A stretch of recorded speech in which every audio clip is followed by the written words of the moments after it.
জুলাই সনদ বাস্তবায়ন নিয়ে প্রতারণা করছে না বিএনপি, মন্তব্য মির্জা ফখরুলের। গণ অভ্যুত্থান নিয়ে কটূক্তি না মানার হুঁশিয়ারি নাহিদ ইসলামের।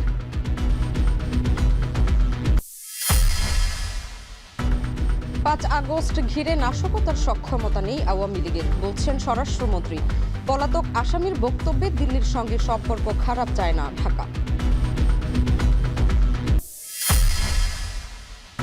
রাজধানীর পর চট্টগ্রামেও গ্যাসের তীব্র সংকট, লোডশেডিংয়ে ভুগছে গ্রাম অঞ্চল। ২-১ দিনে মহেশখালী থেকে সরবরাহ স্বাভাবিকের দাবি।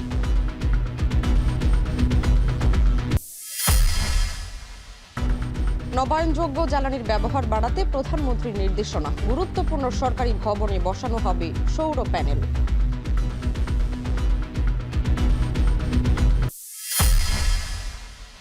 বরিশালের বাকেরগঞ্জে চিপসের প্যাকেটের সঙ্গে বাঁধা বোমা সদৃশ্য বস্তুতে বিস্ফোরণ, একই পরিবারের ৩ জন দগ্ধ।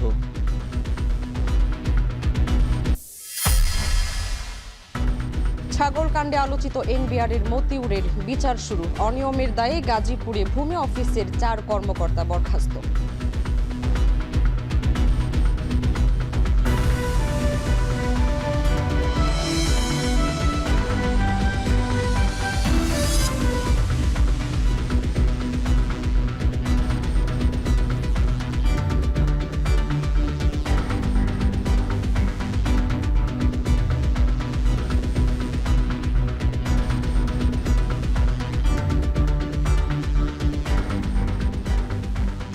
স্বাগত। এখন সন্ধ্যায় পুরো আয়োজনে আপনাদের সঙ্গে আছি আমরা দুজন, আমি শামীমা শাম্মী এবং আমি উজ্জ্বল হাফিজ। জুলাই সনদ বাস্তবায়ন নিয়ে বিএনপি সরকারের বিরুদ্ধে জনগণকে ভুল বোঝাচ্ছে একটি মহল, এমন অভিযোগ করেছেন স্থানীয় সরকার মন্ত্রী মির্জা ফখরুল ইসলাম আলমগীর। প্রেসক্লাবে অভ্যুত্থানের 2 বছর পূর্তিতে আলোচনা সভায় তিনি আরও বলেন, সব কিছুর আলোচনা হবে সংসদে, কোনো কর্মসূচি যেন সংঘাতে রূপ না নেয় সে বিষয়ে সতর্ক করেন ফখরুল। আর জানাচ্ছেন সাব্বির রোজ। 2024 সালের তপ্ত জুলাই, বুলেটের সামনে বুক চিতিয়ে দাঁড়ানো ছাত্র জনতার অকুত ভয় লড়াই 3 আগস্ট রূপ নেয় শেখ হাসিনা সরকার পতনের এক দফার আন্দোলনে। বদলে যায় দেশের ইতিহাস। গণঅভ্যুত্থানের 2য় বছরে ফ্যাসিবাদ বিরোধী লড়াইয়ে শহীদ ও আহতদের স্মরণে সাংবাদিক সংগঠন বিএফইউজে ও ডিইউজের আলোচনা সভায় উঠে আসে জুলাইয়ের প্রত্যাশা ও প্রাপ্তি নিয়ে বিশ্লেষণ। ভোটাধিকারের জন্য গণতন্ত্র। অনুষ্ঠানে তথ্যমন্ত্রী বলেন, নির্বাচিত সংসদের মাধ্যমে জুলাই সনদ বাস্তবায়িত হবে, কিন্তু সংসদের বাইরে গিয়ে নানা চর্চা চলছে। শহীদদের স্মরণের নামে ব্যক্তি বা গোষ্ঠীগত স্বার্থ হাসিল মেনে নেওয়া হবে না বলেও জানান তথ্যমন্ত্রী। জুলাই সনদের প্রত্যেকটি অক্ষরকে আমাদের সরকার বাস্তবায়ন করতে চায়। পার্লামেন্টে আমাদের সংসদ নেতা, আমাদের দলের মহাসচিব সহ সব নেতারা বারবার এই কথা আমরা বলেছি, এবং এই সকল কিছুই করতে হবে জনগণের নির্বাচিত পার্লামেন্টের মাধ্যমে। এর বাইরে এই লক্ষ্য অর্জন করার আর কোনো সাংবিধানিক নিয়মতান্ত্রিক কোনো মঞ্চ আমাদের কাছে নাই। আমরা ধীরে ধীরে সেই পথে এগিয়ে যাচ্ছি এবং এই কাজটি ঐক্যবদ্ধভাবে আমরা করতে চাচ্ছি। সভায় বিএনপি মহাসচিব ও স্থানীয় সরকার মন্ত্রী মির্জা ফখরুল ইসলাম আলমগীর বলেন, স্বাক্ষরিত জুলাই সনদ বাস্তবায়নে কোনো প্রতারণা করছে না বিএনপি, উল্টো জুলাই সনদ নিয়ে জনগণকে ভুল বোঝাচ্ছে একটি মহল। একটা ধারণা আছে যে জুলাই বলা হচ্ছে একটা মহল থেকে যে বিএনপি জুলাই সনদ পালন করছে না। এটাকে পুরোপুরিভাবে একটা ভ্রান্ত ধারণা দেওয়ার চেষ্টা হচ্ছে। এটা আমি তীব্র প্রতিবাদ জানাই, কারণ বিএনপি হচ্ছে সেই দল যারা সংস্কারের মধ্য দিয়ে কিন্তু এগিয়ে গেছে। আপনি চিন্তা করেন, একদলের শাসন ব্যবস্থা থেকে বহুদলীয় গণতন্ত্র নিয়ে এসে কিন্তু দলের প্রতিষ্ঠাতা শহীদ প্রেসিডেন্ট জিয়া রহমান। মির্জা ফখরুল বলেন, সরকারের কার্যক্রম নিয়ে আলোচনা হোক সংসদে, কিন্তু বাইরে গিয়ে আওয়ামী লীগের মতো সরকার বিরোধী নানা কথা বলছে বিরোধী দল। কারোর সঙ্গে পরামর্শ না করেই আমাদের রাজনৈতিক দলগুলি স্টেকহোল্ডারদের তাদের সঙ্গে কোনো পরামর্শ না করে তারা এটা চাপিয়ে দিয়েছেন। জনকল্যাণমুখী সরকারের নানা উদ্যোগ বাস্তবায়নে সরকারকে সময় দেওয়ার পাশাপাশি সহযোগিতার আহ্বানও জানান মির্জা ফখরুল। সাব্বির রোজ, এখন, ঢাকা। আন্দোলনে থাকা তরুণরা যারা রাজনীতি করছে তারা শেখ হাসিনার পথ অনুসরণ করছে, ফ্যাসিবাদের চর্চা করছে বলে মন্তব্য করেছেন বিএনপির সিনিয়র যুগ্ম মহাসচিব রুহুল কবির রিজভী। সকালে বাংলাদেশ মেডিকেল বিশ্ববিদ্যালয়ের রক্তঝরা জুলাইয়ে নার্সদের অবদান বিষয়ক আলোচনা সভায় তিনি আরও বলেন, রাজনৈতিক সংস্কৃতির উন্নতি না হলে দেশ তিমিরেই থেকে যাবে। আরও জানাচ্ছেন মেহেরিন আনি। জুলাই ছাত্র জনতার রাজপথের লড়াইয়ের পাশাপাশি বিভিন্ন হাসপাতালেও গড়ে ওঠে আরেক রক্তক্ষয়ী জীবন বাঁচানোর সংগ্রাম। সেই লড়াইয়ের সম্মুখ সারিতে ছিলেন দেশের নার্স এবং নার্সিং কলেজের শিক্ষার্থীরা। আওয়ামী সরকারের বিভিন্ন নির্দেশনা ও রক্তচক্ষুকে ফাঁকি দিয়ে নিজেদের জীবন বাজি রেখে চিকিৎসা দিয়েছেন হাজার হাজার গুলিবিদ্ধ ও আহত আন্দোলনকারীদের। আমি দৃঢ়তার সাথে উচ্চারণ করতে চাই। সোমবার সকালে সেই রক্তঝরা জুলাইয়ে নার্সদের অবদান নিয়ে বাংলাদেশ মেডিকেল বিশ্ববিদ্যালয়ে এক আলোচনা সভা ও প্রামাণ্যচিত্রের আয়োজন করে নার্সেস অ্যাসোসিয়েশন বাংলাদেশ ন্যাব। এ সময় জুলাইয়ে নার্সদের ভূমিকা তুলে ধরেন ন্যাবের সভাপতি জাহানারা খাতুন। আমরা দেখি কি কারণ বাজারের ওখানে ছাত্রলীগ, যুবলীগ, সামনে পুলিশ ছেলেদেরকে সাউন্ড গ্রেনেড মারতে মারতে আসে, আমরা একটা ম্যাচে অবস্থান নেই। আলোচনা সভায় প্রধানমন্ত্রীর রাজনৈতিক সহকারী রাশেদ খান আওয়ামী সময়ে অনেক চিকিৎসক ও নার্সরা বৈষম্যের শিকার হয়েছে উল্লেখ করে বলেন, নিজেদের জুলাইয়ের মাস্টারমাইন্ড দাবি করে জুলাই শহীদদের মর্যাদা ক্ষুণ্ণ করেছে জামায়াত। জুলাইয়ের মাস্টারমাইন্ড মূলত শহীদেরা। এখন এই ভুয়া জামাত শিবির তারা এখন নিজেদেরকে জুলাইয়ের মাস্টারমাইন্ড হিসেবে দাবি করে প্রকৃতপক্ষে শহীদদের সাথে এক ধরনের প্রহসন করছে, শহীদদের মর্যাদাকে হানি করছে। অনুষ্ঠানে বিএনপি সিনিয়র যুগ্ম মহাসচিব ও প্রধানমন্ত্রীর রাজনৈতিক উপদেষ্টা রুহুল কবির রিজভী বলেন, রাজনীতিকে জঘন্য পর্যায়ে নিয়ে যাওয়ার সংস্কৃতি তৈরি করেছে শেখ হাসিনা। তবে আন্দোলনে থাকা তরুণরা যারা রাজনীতি করছেন তারা এখন শেখ হাসিনার পথ অনুসরণ করছে বলে মন্তব্য করেন তিনি। আন্দোলনে থাকার যারা দাবিদার বলে নিজেদের বেশি বেশি দাবি করেন, তারা শেখ হাসিনার পথ অনুসরণ করবেন কেন? এটা অনুসরণ করলে তো একই হলো, যে অন্ধকারে ছিলাম সেই অন্ধকারেই তো থাকলাম। এ সময় তিনি জুলাইয়ে নার্সদের অবদানের প্রশংসা করে তাদের মানবতার প্রথম সারির সৈনিক বলে উল্লেখ করেন। আপনাদের এই অবদান অবিস্মরণীয়। মেহেরিন অ্যানি, এখন, ঢাকা। জুলাই নিয়ে কোনো ধরনের কটূক্তি মেনে নেওয়া হবে না বলে হুঁশিয়ারি দিয়েছেন এনসিপির আহ্বায়ক নাহিদ ইসলাম। সোমবার রাজধানীর কাকরাইলে আইজিবি ভবনে শহীদ ও আহতদের কণ্ঠে জনতার এক দফা বিষয়ক আলোচনা সভায় এমন হুঁশিয়ারি দেন তিনি। এক দফার আংশিক দাবি অর্জিত হয়েছে, পুরোটা দাবি অর্জিত হয়নি, এবং এই পুরোটা দাবি অর্জিত না হওয়ার পিছনে দুঃখজনকভাবে যারা আমাদের সেই সময় সাথে ছিল তারাই সবচেয়ে বেশি বিরোধিতা করেছে। যারা আজকে জুলাই সনদ বাস্তবায়ন করছে না, যারা আজকে গণভোটের গণরায় বাস্তবায়ন করছে না। আমরা দেখেছি এই বিএনপি সরকার ৭২-এর সংবিধানকে নানাভাবে প্রোটেক্ট করার চেষ্টা করে যাচ্ছে। এখন তারা আবার সংশোধন কমিটির নামেও সেই একটাই পায়তারা, যে ৭২-এর সংবিধানটাকে রক্ষা করা। সংস্কারের জায়গায় এসেছিল একটা মধ্যপন্থার বা একটা কম্প্রোমাইজের জায়গায়, সেই সংস্কারও তারা বাদ দিয়ে দিয়েছে। ৫ আগস্ট ঘিরে কার্যক্রম নিষিদ্ধ আওয়ামী লীগের নাশকতার সক্ষমতা নেই, তারা মাঝে মধ্যে উকি ঝুঁকি দিচ্ছে বলে মন্তব্য করেছেন স্বরাষ্ট্রমন্ত্রী। দুপুরে সচিবালয়ে সাংবাদিকদের প্রশ্নের জবাবে এই মন্তব্য করেন তিনি। বলেন, রাজধানীর বিভিন্ন স্থানে বোমা সদৃশ বস্তু নিয়ে তদন্ত চলছে। এ সময় সাবেক আইজিপি বেনজিরের জামিন বাতিলে সরকারি ল ফার্ম কাজ করছে বলেও জানান স্বরাষ্ট্রমন্ত্রী। আরও জানাচ্ছেন জাওয়াদ মাহমুদ। সম্প্রতি রাজধানীর মতিঝিল, মিরপুর, ফার্মগেট, আশুলিয়া সহ বিভিন্ন স্থানে বোমা সদৃশ্য বস্তু উদ্ধারের ঘটনায় জনমনে আতঙ্ক তৈরি হয়েছে। তবে কোথাও কোথাও বিস্ফোরক পাওয়া গেলেও কোনো কোনো স্থানে পরিত্যক্ত ব্যাগে পান জর্দার কৌটা জাতীয় বস্তুও পাওয়া যায়। এ নিয়ে সোমবার সচিবালয়ে স্বরাষ্ট্রমন্ত্রী জানান, রাজধানীর বিভিন্ন স্থানে বোমা সদৃশ্য জিনিস পাওয়ার পেছনে কারা আছে তা জানতে তদন্ত করা হচ্ছে। উল্টো রথযাত্রার দিনে কমলাপুরের ওইদিকে, মতিঝিলের ওইদিকে একটা মেট্রো রেলের পিলারের নিচে একটা বোমা সদৃশ্য জিনিস পাওয়া যায়। কোনো পক্ষ হয়তো চেষ্টা করেছিল যে সাম্প্রদায়িক সম্প্রীতি বিনষ্টের কোনো কিছু করা যায় কিনা। এ সময় কার্যক্রম নিষিদ্ধ আওয়ামী লীগের প্রসঙ্গে সাংবাদিকদের প্রশ্নের জবাবে বলেন, কার্যক্রম নিষিদ্ধ দলটির নাশকতা করার মুরদ নেই, তবে তারা মাঝে মধ্যে উকিঝুঁকি দিচ্ছে। এছাড়াও সরকার উগ্রপন্থার বিষয়ে সবসময় সতর্ক আছে বলেও জানান স্বরাষ্ট্রমন্ত্রী। আওয়ামী লীগের এত মুরদ আছে বলে তো আমার মনে হয় না। একে তো নিষিদ্ধ ঘোষিত দল, মাফিয়া শক্তি, তারা মাঝে মধ্যে বিদেশ থেকে উকিঝুঁকি দিচ্ছে, এর বেশি তৎপরতা তো দেখি না। সাবেক আইজিপি বেনজির আহমেদ প্রসঙ্গে বলেন, দুবাই রাষ্ট্রদূতের সঙ্গে বেনজিরের জামিন বাতিল নিয়ে আলোচনা করেছে মন্ত্রণালয়। আদালতের বিষয়টা পুরোপুরি না জেনে আমি বক্তব্য দিতে চাই না। আমাদের ল ফার্মকে আমরা অনুরোধ করেছি সার্টিফিকেট কপি তুলে কথা বলবো, এবং আমরা এই ইনস্ট্রাকশন দিয়েছি যেন তার জামিন বাতিলের জন্য তারা পিটিশন দেয়। কারণ তার কাছে অন্যান্য দেশেরও পাসপোর্ট থাকতে পারে। এ সময় সাবেক আইজিপি বেনজিরের জামিন বাতিলে সরকার নিয়োজিত ল ফার্ম কাজ করছে বলেও জানান স্বরাষ্ট্রমন্ত্রী। ওইখানে তার আদালতে যাওয়ার জাওয়াদ মাহমুদ, এখন, ঢাকা। পলাতক আসামিরা ভারতে বসে রাজনৈতিক বক্তব্য দিলে এর প্রভাবে দুদেশের সম্পর্ক খারাপ হোক তা চায় না বাংলাদেশ, এমন মন্তব্য করেছেন পররাষ্ট্র প্রতিমন্ত্রী শামা ওবায়েদ। দুপুরে নিজ কার্যালয়ে এমন মন্তব্য করেন তিনি। বলেন, শেখ হাসিনা অনেক অপরাধেই অপরাধী। 5 আগস্ট তার বক্তব্য থামাতে ভারত সরকারের কাছে আবেদন জানানোর কিছু নেই।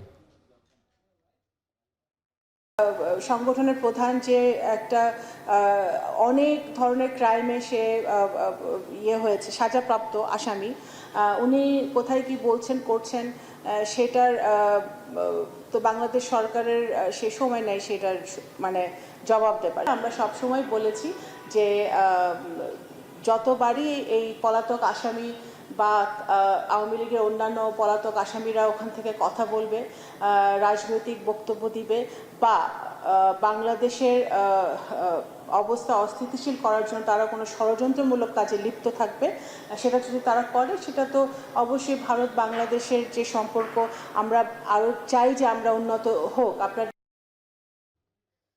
জ্বালানি সংকট মোকাবিলা এবং নবায়নযোগ্য জ্বালানির ব্যবহার বাড়াতে নির্দেশনা দিয়েছেন প্রধানমন্ত্রী তারেক রহমান। সিদ্ধান্ত অনুযায়ী দেশের গুরুত্বপূর্ণ সরকারি ভবনে পর্যায়ক্রমে সৌর প্যানেল স্থাপন করা হবে।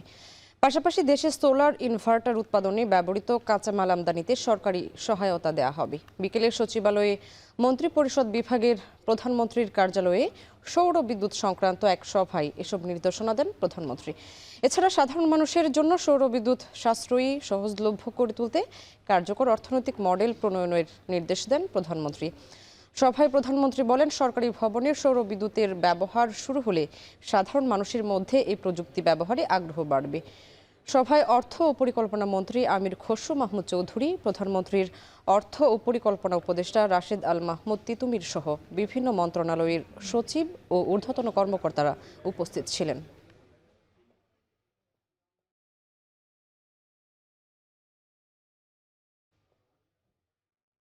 পরিবেশের সুরক্ষায় নির্দিষ্ট স্থানে ময়লা আবর্জনা ফেলা সহ সম্মিলিতভাবে কাজ করতে দেশবাসীকে আহ্বান জানিয়েছেন প্রধানমন্ত্রী তারেক রহমান।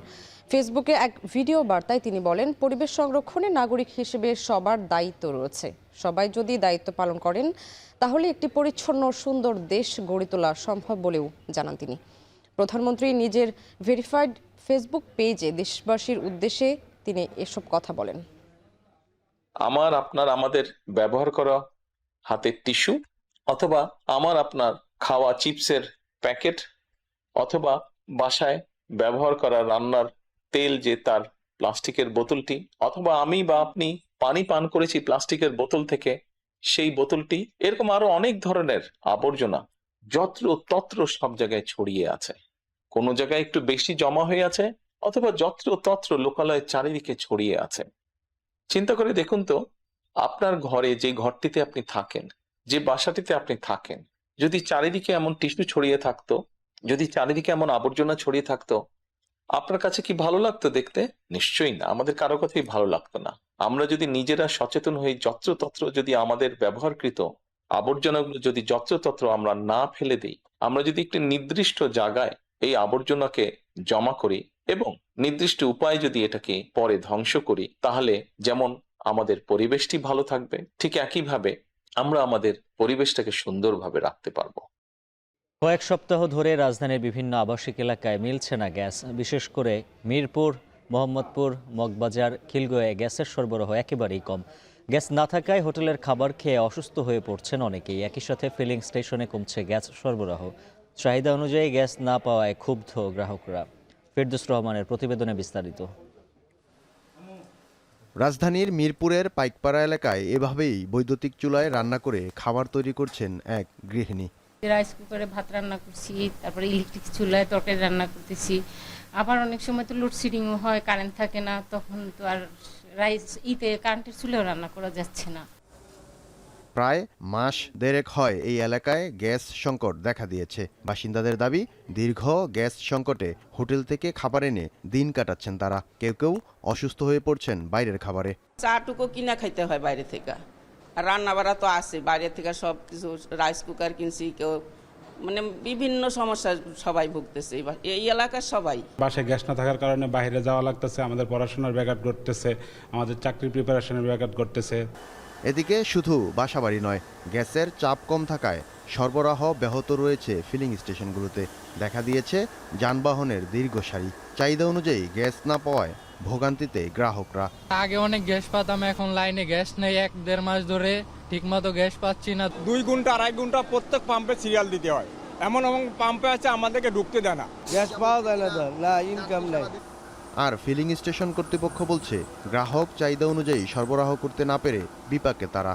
আগের তুলনায় একটু কম, এখন তো প্রেশার নাই, লাইনে গ্যাস কম, লাইনে গ্যাস থাকার জন্য মানে কম থাকার জন্য গাড়ির গ্যাস যাচ্ছে না। ওনারা 2-1 ঘন্টা দেরি করে 3 ঘন্টা 4 ঘন্টা পরে আসে, গ্যাস পাচ্ছে না ওই তুলনায়। শুধু আবাসিক বাসাবাড়ি কিংবা ফিলিং স্টেশন নয়, গ্যাস সংকট দেখা দিয়েছে দেশের শিল্প কারখানাগুলোতেও। ফেরদৌস রহমান, এখন, ঢাকা। এদিকে ঢাকার পর তীব্র গ্যাস সংকটে ধুঁকছে চট্টগ্রাম বিভাগ। চাহিদার অর্ধেক গ্যাস সরবরাহ হওয়ায় বাসাবাড়ি থেকে সিএনজি স্টেশন সবখানেই সংকট। ফলে জ্বলছে না চুলা, বন্ধ রয়েছে শিল্প কারখানা ও বিদ্যুৎ কেন্দ্রের উৎপাদনও। বিপাকে পড়েছেন লাখো মানুষ। আরও জানাচ্ছেন কাজী মাহফুজ। চট্টগ্রামে টানা 11তম দিনের মতো চলছে গ্যাস সংকট। জ্বলছে না গ্যাস নির্ভর চুলা, ঘুরছে না যানবাহনের চাকা, বন্ধ রয়েছে শিল্প কারখানা ও বিদ্যুৎ কেন্দ্রের উৎপাদন। নগরীর ফিলিং স্টেশনগুলোতে ভোররাত থেকেই যানবাহনের কয়েক কিলোমিটার দীর্ঘ লাইন, আবার কোথাও কোথাও সরবরাহ একেবারে বন্ধ। ঘন্টার পর ঘন্টা অপেক্ষা করে কাঙ্ক্ষিত গ্যাস না পাওয়ার অজুহাতে আদায় করা হচ্ছে দ্বিগুণ ভাড়া। পরিবহন খাতের পাশাপাশি এ সংকটের সবচেয়ে বড় ধাক্কা লেগেছে বিদ্যুৎ ও শিল্প খাতে। জাতীয় গ্রিড থেকে গ্যাস কম পাওয়ায় বিদ্যুৎ খাতে দৈনিক সরবরাহ 38 মিলিয়ন ঘনফুট থেকে কমিয়ে 30 মিলিয়ন ঘনফুট করা হয়েছে। এতে কমেছে বিদ্যুৎ উৎপাদন।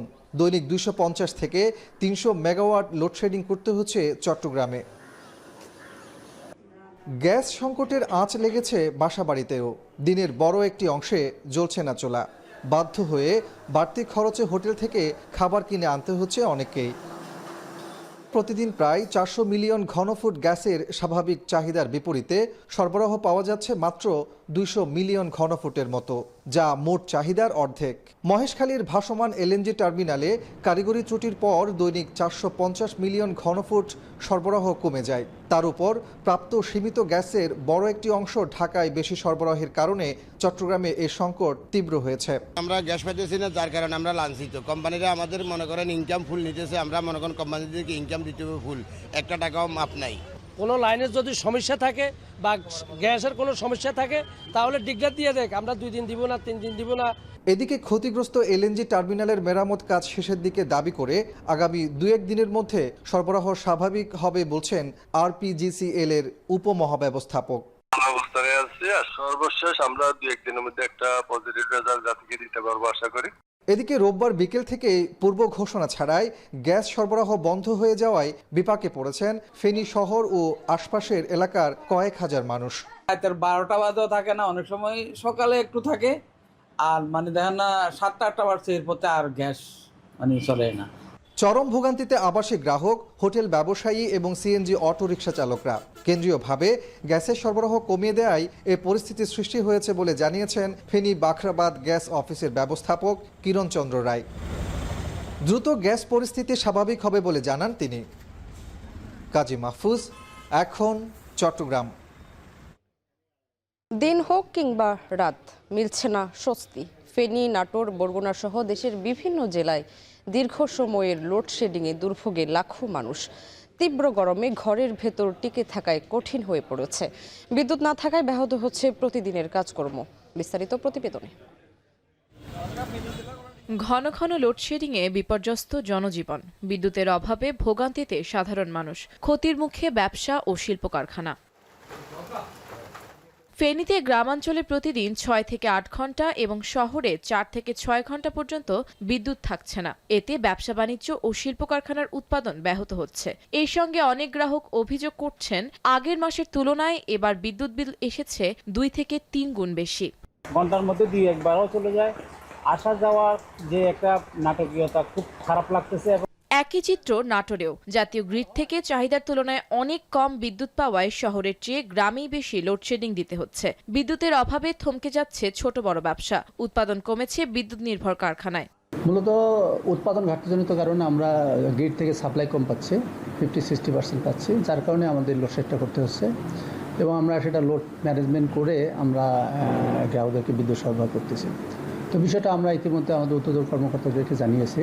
পটুয়াখালী সহ দক্ষিণাঞ্চলে লোডশেডিংয়ে ক্ষতির মুখে ব্যবসা ও শিল্প প্রতিষ্ঠান। বড় দুটি বিদ্যুৎ কেন্দ্র থাকলেও তার সুফল পাচ্ছে না বলে ক্ষোভ প্রকাশ করেছে সাধারণ মানুষ। এদিকে বরগুনায়ও লোডশেডিংয়ের প্রতিবাদে বিক্ষোভ করেছেন স্থানীয়রা। বরফ উৎপাদন কমে যাওয়ায় ক্ষতির মুখে পড়েছেন উপকূলের জেলেরাও। দ্রুত সমস্যার সমাধান না হলে আরও কঠোর কর্মসূচির হুঁশিয়ারি দিয়েছেন তারা।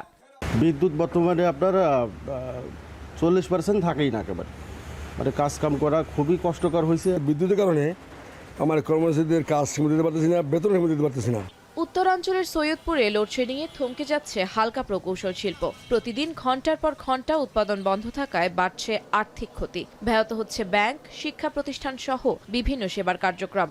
সকাল থেকে দেখেন 2 ঘন্টা আসে, 1 ঘন্টা নাই, কাস্টমার আসতেছে, অন্ধকারে কিছু দেখতে পাচ্ছে না। বিদ্যুৎ বিতরণকারী সংস্থাগুলোর দাবি, পর্যাপ্ত বিদ্যুৎ উৎপাদন না থাকায় চাহিদা অনুযায়ী সরবরাহ করা যাচ্ছে না।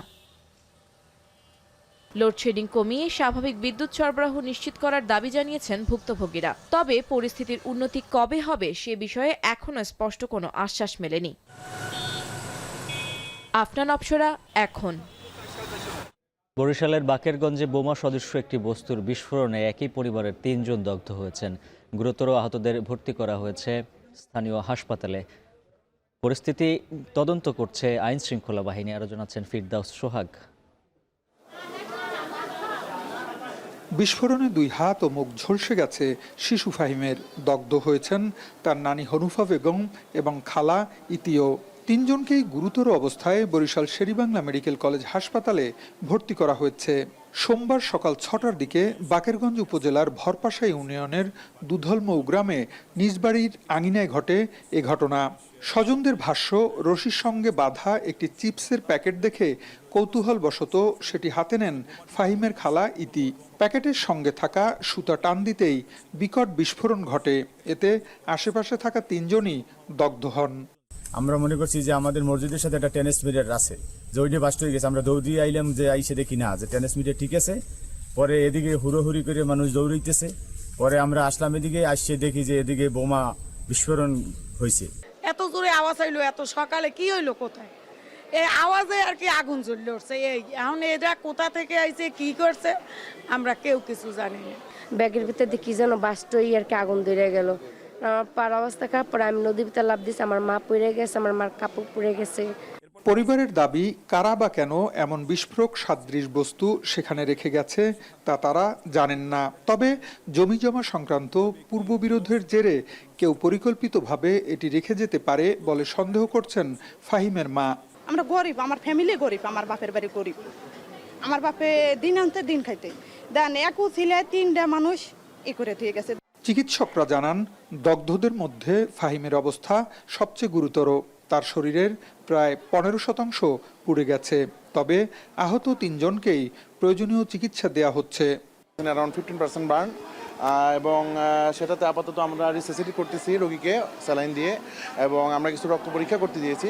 সেই রিপোর্ট যদি আসে তার উপর ভিত্তি করে যে রোগীর রক্ত লাগবে কিনা এবং কতটা খারাপ অবস্থার দিকে যাচ্ছে কিনা তা আমরা নিশ্চিত হতে পারবো। ঘটনাস্থলে ছিন্ন ভিন্ন অবস্থায় পাওয়া গেছে কয়েকটি বস্তা। বিস্ফোরণের শব্দ দূর থেকে শোনা গেছে বলে জানান স্থানীয়রা। একটা বাচ্চা ছেলে যখন সে পড়তে যায় তখন উষ্টা খেয়ে একটা দড়ির উপর পড়ে, সেখান থেকে একটা এক্সপ্লোশন হয়। ওই এক্সপ্লোশনেই তারা 3 জন আহত হয়েছে। প্রাথমিক ধারণা আসলে তদন্ত সাপেক্ষের বিষয়, তারপরও এটা বিষয়টা আইডি মনে হয়, বাট বেসিক্যালি এটা তদন্ত সাপেক্ষেই বলা যাবে। ঘটনার প্রকৃত কারণ উদ্ঘাটন করে জড়িতদের বিরুদ্ধে আইনগত ব্যবস্থা নেওয়ার দাবি এলাকাবাসীর। ফিরদাউস সোহাগ, এখন, বরিশাল। স্থানীয় নির্বাচন নিয়ে সরকারের পক্ষ থেকে এখনো কোনো নির্দেশনা পায়নি নির্বাচন কমিশন। এমনটা জানিয়ে ইসি সচিব আক্তার আহমেদ বলেন, অক্টোবরে স্থানীয় সরকার নির্বাচন না হলে ভোটার নিবন্ধনের সময় বাড়ানো হবে। সকালে ইসি সচিবালয়ে ব্রিফিংয়ে তিনি জানান, স্থানীয় নির্বাচনের আইন পর্যালোচনা চলছে। সবকিছুই ঠিকঠাক থাকলে আগামী সপ্তাহ নাগাদ আচরণবিধির বিষয়ে সিদ্ধান্ত আসবে। ইতোমধ্যে ভোট কেন্দ্র প্রস্তুতি সহ ভোট গ্রহণ কর্মকর্তার প্রশিক্ষণের বিষয়ে তৎপরতা চলছে।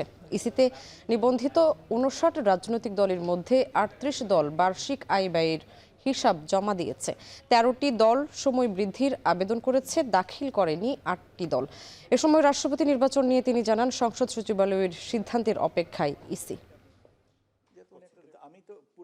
ছাগলকাণ্ডে আলোচিত জাতীয় রাজস্ব বোর্ডের সাবেক সদস্য মতিউর রহমানের বিরুদ্ধে অবৈধ সম্পদ অর্জনের অভিযোগে দুদকের মামলায় অভিযোগ গঠন করেছেন আদালত। এর মধ্য দিয়ে আনুষ্ঠানিকভাবে তার বিরুদ্ধে বিচার কাজ শুরু হলো। এদিন আদালত তার জামিন নামঞ্জুর করেন। মামলার সাক্ষ্য গ্রহণ 14 সেপ্টেম্বর। বিস্তারিত প্রতিবেদনে। 2024 সালের কোরবানি ঈদের সময় 15 লাখ টাকার একটি ছাগল কেনাকে কেন্দ্র করে সামাজিক যোগাযোগ মাধ্যমে ব্যাপক আলোচনা শুরু হয়। ছাগলটির ক্রেতা মুশফিকুর রহমান ইফাত এনবিআরের তৎকালীন সদস্য মতিউর রহমানের ছেলে বলে গণমাধ্যমে পরিচয় বের হলে বিষয়টি দেশ জুড়ে ছাগলকাণ্ড নামে পরিচিতি পায়। ইফাত মতিউরের দ্বিতীয় স্ত্রীর সন্তান। এরপর 2024 সালের 4 জুন দুদক মতিউর রহমান ও তার পরিবারের সদস্যদের সম্পদের অনুসন্ধান শুরু করে। অনুসন্ধানে তাদের নামে 65 বিঘা জমি, 8টি ফ্ল্যাট, 2টি রিসোর্ট ও পিকনিক স্পট এবং 3টি শিল্প প্রতিষ্ঠানের তথ্য পাওয়া যায়। একই সঙ্গে তাদের নামে থাকা ব্যাংক হিসাব, শেয়ার বাজারের বিও হিসাব জব্দ করা হয়। এরপর দুদকের অভিযোগপত্রে বলা হয়, মতিউর রহমান তার সম্পদ বিবরণীতে 1,24,00,000 টাকা সম্পদের তথ্য গোপন করেছেন। এছাড়া সরকারি ক্ষমতার অপব্যবহার, ঘুষ ও দুর্নীতির মাধ্যমে 5,40,00,000 টাকার সম্পদ অর্জন করেছেন। সোমবার ঢাকার বিভাগীয় জজ বিএম তরিকুল কবির আলোচিত এ মামলার অভিযোগ গঠনের আদেশ দেন। 14 সেপ্টেম্বর মামলার সাক্ষ্য গ্রহণের তারিখ নির্ধারণ করেন আদালত। দুদকের মামলায় মতিউর রহমান কারাগারে আছেন। এর আগে তার প্রথম স্ত্রী ও এই মামলায় জেল খেটেছেন। হাসান আল মাহমুদ, এখন, ঢাকা। গাজীপুরের কাশিমপুর ইউনিয়ন ভূমি অফিসে দালাল চক্রের দৌরাত্ম্য, অতিরিক্ত অর্থ আদায় এবং দাপ্তরিক অনিয়মের অভিযোগে 4 কর্মকর্তা কর্মচারীকে সাময়িক বরখাস্ত করেছে জেলা প্রশাসন। একই সঙ্গে শুরু হচ্ছে বিভাগীয় ব্যবস্থার প্রক্রিয়া। ইফতেখার রায়হানের তথ্য, ছবিতে বিস্তারিত। কাশিমপুর ইউনিয়ন ভূমি অফিসে অনিয়মের অভিযোগ দীর্ঘদিনের। নামজারি, খাজনা, পর্চাসহ বিভিন্ন সেবা নিতে গিয়ে হয়রানির পাশাপাশি অতিরিক্ত টাকা দিতে হতো বলে অভিযোগ সেবাগ্রহীতাদের। অনেকের দাবি, দালাল ছাড়া প্রয়োজনীয় কাজ করানো ছিল প্রায় অসম্ভব। এসব অভিযোগের ভিত্তিতেই সোমবার সকালে আকস্মিক পরিদর্শনে যান গাজীপুরের জেলা প্রশাসক মোহাম্মদ নুরুল করিম ভূঁইয়া। অভিযানের সময় সেবাগ্রহীতাদের কাছ থেকে একের পর এক অভিযোগ শোনেন জেলা প্রশাসক। নথিপত্র পর্যালোচনায়ও ধরা পড়ে নানা অসঙ্গতি। প্রাথমিকভাবে অনিয়মের সত্যতা পাওয়ায় ইউনিয়ন ভূমি সহকারী কর্মকর্তা ওয়াজেদ আলী খান, অফিস সহকারী মোস্তফা কামাল, শফিকুল ইসলাম খান এবং আব্দুল হালিমকে সাময়িক বরখাস্ত করা হয়। আমাদের কাছে মনে হচ্ছে এটা একটি অ্যাবসার্ড বিষয়। এই কাজটি করেন বাইরের লোক। বাইরের লোক দিয়ে এই কাজ কখনোই সম্ভব নয়। ওখানে প্রচুর পরিমাণ আবেদন পেন্ডিং আছে, ওখানে প্রচুর পরিমাণ কাজ পেন্ডিং আছে, ওখানে প্রচুর পরিমাণ অনিয়ম আছে, যেগুলো আমাদের প্রাথমিক ইন্সপেকশনে আমাদের নজরে এসেছে। আমাদের নজরে আসার কারণে আমরা বলেছি ওখানে যে কয়জন কর্মকর্তা কর্মচারী আছেন সকলকে সাময়িক বরখাস্ত করার জন্য। জেলা প্রশাসক জানান, তদন্তে অভিযোগ প্রমাণিত হলে অভিযুক্তদের বিরুদ্ধে বিভাগীয় বিধি অনুযায়ী কঠোর ব্যবস্থা নেওয়া হবে। সরকারি সেবায় কোনো ধরনের দালাল বা অনিয়ম সহ্য করা হবে না বলেও হুঁশিয়ারি দেন তিনি। বাইরে থেকে আবেদন করার তো সুযোগ নেই। এখন তো ভূমি সেবা কেন্দ্র আছে, সেই ভূমি সেবা কেন্দ্রগুলোতে গেলেই তো আপনার তারা আবেদন করতে পারছেন। সে আবেদনগুলো সরাসরি ওনাদের কাছে চলে আসে। জেলা প্রশাসনের অভিযানে স্বস্তি প্রকাশ করেছেন স্থানীয় বাসিন্দা ও সেবাগ্রহীতারা। তবে নিয়মিত এমন তদারকি চান তারা। জমির সংক্রান্ত যে কোনো তথ্য তাদের কাছ থেকে নিতে গেলে আপনার দালাল লাগে, দালাল ছাড়া কোনো কাজ হয় না। অনেকে আছে হয়রানি করে, অনেকদিন ঘোরায়, 1 বছর 6 মাস। পরে কালিয়াকৈরের শফিপুর ভূমি অফিসও পরিদর্শন করেন জেলা প্রশাসক। এ সময় কর্মকর্তা কর্মচারীদের সতর্ক করে স্বচ্ছতা ও জবাবদিহিতা নিশ্চিত করার নির্দেশনা দেন তিনি। ইফতেখার রায়হান, এখন, গাজীপুর। হামের চিকিৎসা ব্যয় মেটাতে গিয়ে প্রায় 89% পরিবারকে ঋণ করতে হচ্ছে। পাশাপাশি প্রতি 10টি পরিবারের মধ্যে 6 জন পরিবারকেই চিকিৎসার খরচ যোগাতে ভাঙতে হচ্ছে জমানো সঞ্চয়। ৩,৫০০ পরিবারের ওপর পরিচালিত এক সমীক্ষায় এ তথ্য উঠে এসেছে। বাংলাদেশ রেড ক্রিসেন্ট সোসাইটি এবং international federation of red cross and red crescent societies এই জরিপ চালিয়েছে। এক সংবাদ বিজ্ঞপ্তিতে জরিপের ফলাফল প্রকাশ করে জানানো হয়, চিকিৎসা সংশ্লিষ্ট অন্যান্য খাতে প্রতিটি পরিবার গড়ে 16,000 টাকা করে ব্যয় করেছে। এই ব্যয় মেটাতে গিয়ে 4% পরিবার নিজেদের সম্পদ বিক্রি করেছে এবং প্রায় 3% পরিবার অনুদানের ওপর নির্ভর করছে।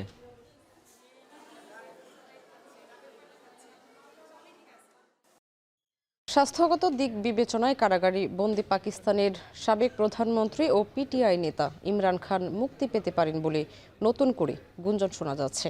এ বিষয়ে একটি চুক্তিতে পৌঁছাতে সরকারের সঙ্গে ইমরানের পরিবারের আলোচনা হচ্ছে বলেও প্রতিবেদন প্রকাশ করেছে ব্রিটিশ গণমাধ্যম দ্য অবজারভার। তবে আদিয়ালা কারাগার কর্তৃপক্ষের বিরুদ্ধে ফের পরিবারের সঙ্গে ইমরান খানকে দেখা করতে না দেওয়ার অভিযোগ উঠেছে। আরও জানাচ্ছেন অর্ণব প্রসাদ।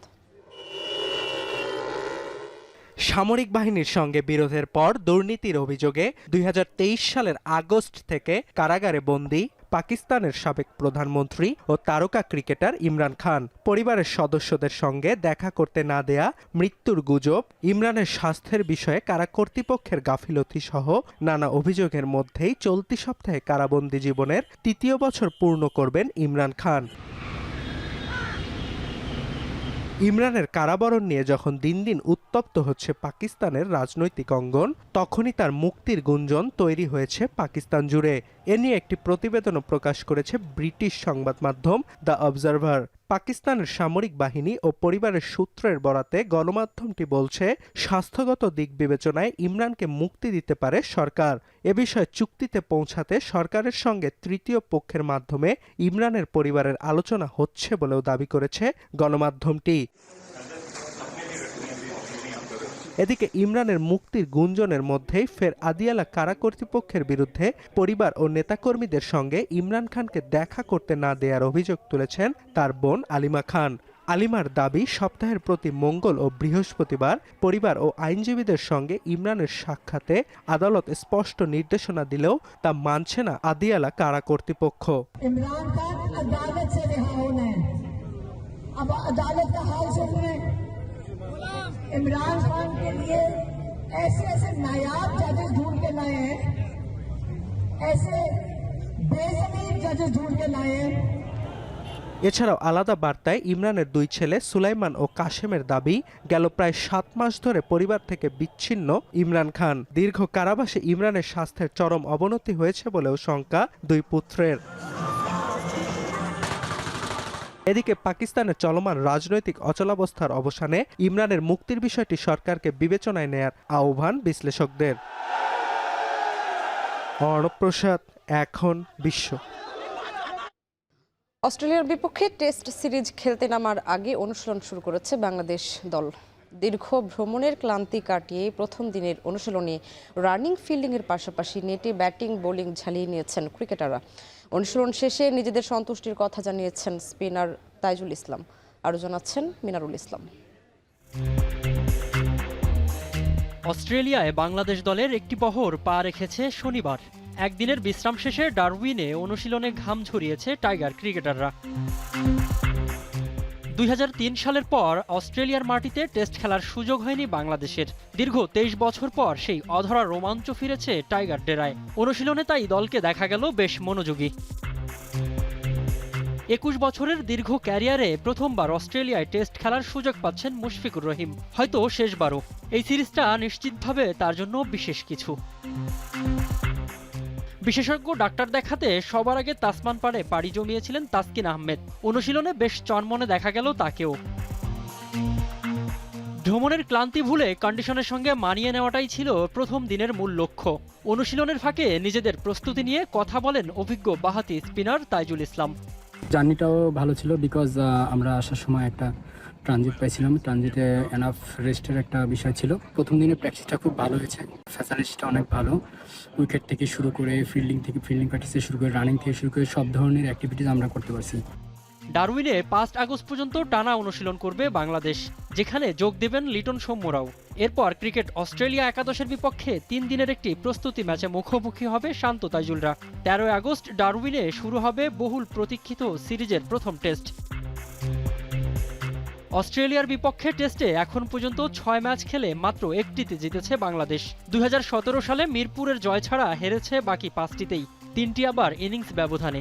তবে দীর্ঘ 2 দশকের অপেক্ষার পর অস্ট্রেলিয়ার অচেনা বাউন্সি উইকেটে নিজেদের সেরাটা মেলে ধরতে মুখিয়ে আছে লাল সবুজের প্রতিনিধিরা। মিনারুল ইসলাম, এখন। এ ছিল এখন সন্ধ্যায়। এখন টেলিভিশন ওয়েবসাইটে দেখতে ভিজিট করুন www.ekhon.tv। ফেসবুকে দেখুন facebook.com/tv.ekhon আর ইউটিউবে দেখুন youtube.com/c/ekhon tv।